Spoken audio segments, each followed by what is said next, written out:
ఓం శ్రీ గణేశాయ నమః. ఓం శ్రీ వేదవ్యాసాయ నమః. ఓం నమో భగవతే వాసుదేవాయ.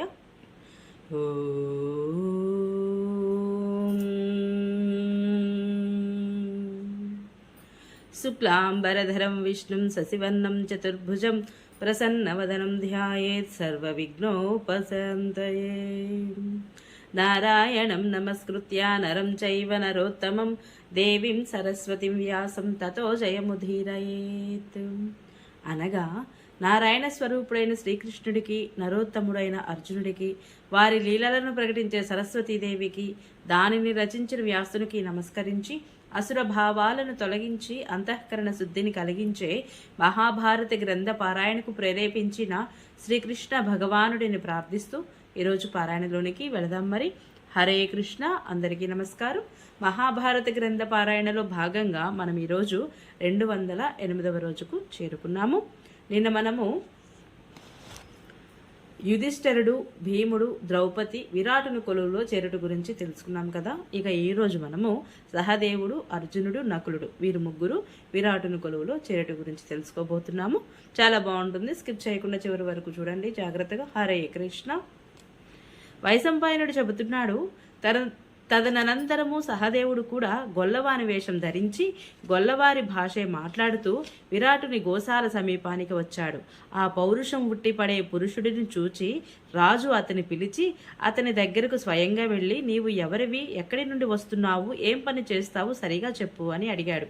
అప్పుడు సహదేవుడు, నేను వైశ్య జాతి వాడను, నా పేరు అరిష్టనేమి. ఇంతకు ముందు పాండవుల వద్ద గోవులను రక్షిస్తూ ఉండేవాడిని. కానీ నేడు వారు ఎక్కడికి వెళ్లారో తెలియదు. పని లేకుండా జీవితం గడవదు కాబట్టి పాండవుల తర్వాత మీరు తప్ప ఇతర రాజులెవరూ నాకు రుచించలేదు పనిచేయడానికి అన్నాడు. విరాటరాజు, నీకు ఏ పనిలో అనుభవం ఉంది, ఏ నియమం మీద ఇక్కడ ఉండాలనుకుంటున్నావు, ఆ పనికి నీకు ఎంత జీతం ఇవ్వవలసి ఉంటుంది అని అడిగాడు. అప్పుడు సహదేవుడు, పూర్వం నేను పాండవుల గోవులను రక్షించేవాడిని అని చెప్పే ఉన్నాను కదా, అక్కడి వారు నన్ను తంతిపాలుడు అని పిలిచేవారు. 40 కోసుల లోపల ఉన్న గోవుల యొక్క భూత భవిష్యత్ వర్తమానాల సంఖ్య నాకు ఎప్పుడు తెలుస్తూ ఉంటుంది. ఎన్ని గోవులు ఉండేవి, ఎన్ని గోవులు ఉన్నాయి, ఎన్ని గోవులు ఉంటాయి, వీటి గురించి నాకు నిశ్చయంగా తెలుస్తుంది.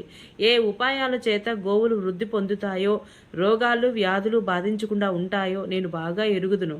ఇదే కాక దేని మూత్రం వాసన చూచినంత మాత్రం చేతనే గొడ్డుటావు కూడా గర్భం దాలుస్తుందో అటువంటి ఉత్తమమైన ఎద్దులను కూడా నేను గుర్తించగలను అని తన ప్రావీణ్యం గురించి తెలిపాడు తంత్రిపాలుడు. విరాటుడు, నా వద్ద ఒకే రంగు గల లక్షల పశువులు ఉన్నాయి. వాటిలో అన్ని ఉత్తమ గుణాలు మిళితమై ఉన్నాయి. ఈ రోజు నుంచి ఆ పశువులను, వాటి రక్షకులను నీ అధికారానికి అప్పగిస్తున్నాను. నా పశువులు ఇక నీ ఆధీనంలోనే ఉంటాయి అన్నాడు. ఈ విధంగా సహదేవుడు రాజుతో పరిచయం సంపాదించి అక్కడ సుఖంగా ఉన్నాడు. అతనిని కూడా ఎవరూ గుర్తించలేదు. రాజు అతని పోషణకు, రక్షణకు తగిన ఏర్పాట్లు చేశాడు.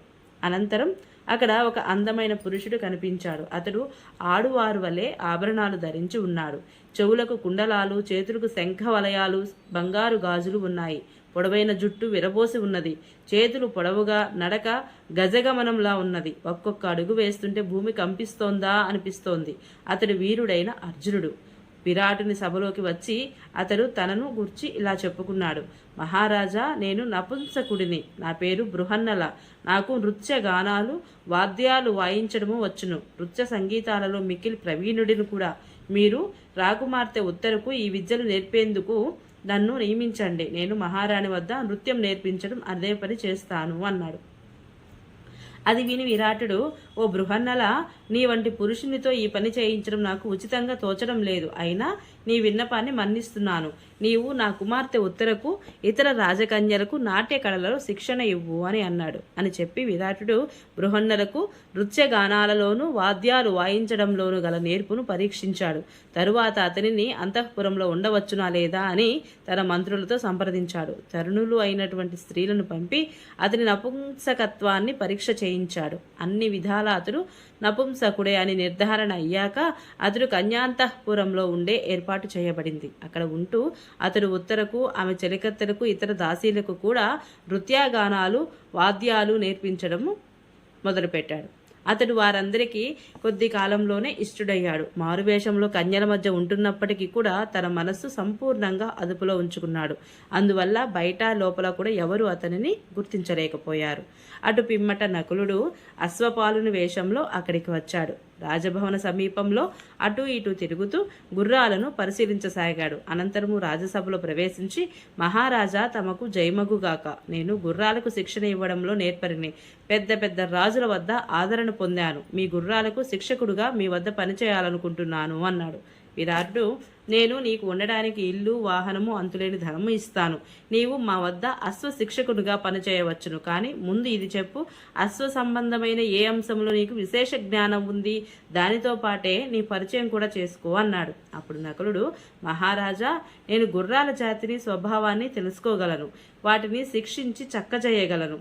పెంకి గుర్రాలను దారికి తెచ్చే ఉపాయాలు నాకు తెలుసును. అంతేకాదు, గుర్రాలకు చికిత్స చేయడం కూడా నాకు పూర్తిగా తెలుసు. నా శిక్షణ పొందిన ఆడుగుర్రం కూడా చక్కగా సమర్థవంతంగా ఉంటుంది. ఇక గుర్రాల సంగతి చెప్పేదేముంది? నేను ఇంతకు ముందు యుధిష్ఠిర మహారాజు వద్ద పనిచేసేవాడిని. వారు అక్కడుండుంటే ఇతర జనులు నన్ను గ్రంథిక నామంతో పిలిచేవాడు అని తన గురించి చెప్పుకున్నాడు. విరాటుడు, నా దగ్గర ఉన్న గుర్రాలను, వాహనాలను అన్నింటినీ నేటి నుండి నీ వశం చేస్తున్నాను. గుర్రాలను, రథాలను కట్టే ఇంతకు ముందుండే సారథులు కూడా నీ ఆధీనంలోనే ఉంటారు. నిన్ను కలుసుకున్న నాకు యుధిష్ఠిరుని కలుసుకున్నంత ఆనందంగా ఉన్నది అన్నాడు. ఈ రీతిగా విరాటరాజు చేత గౌరవించబడి నకులుడు అక్కడ నివసించసాగాడు. నగరంలో తిరుగుతున్నప్పుడు కూడా ఆ అందమైన యువకుడిని ఎవరూ గుర్తించలేకపోయారు. దర్శన మాత్రం చేతనే పాపాలు పోగొట్టగలిగిన సముద్ర పర్యంతము ఉన్న భూమిని ఏలుకునేవారు అయినా పాండవులు ఈ రీతిగా తమ ప్రతిజ్ఞను అనుసరించి అజ్ఞాతవాసం చేయసాగారు. ఓం నమో భగవతే వాసుదేవాయ. ఈరోజు పారాయణ ఇంతటితో సమాప్తం.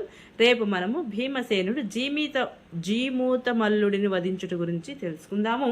ఈ వీడియో మీకు నచ్చినట్లయితే please subscribe my channel, like, share, comment please. Thank you.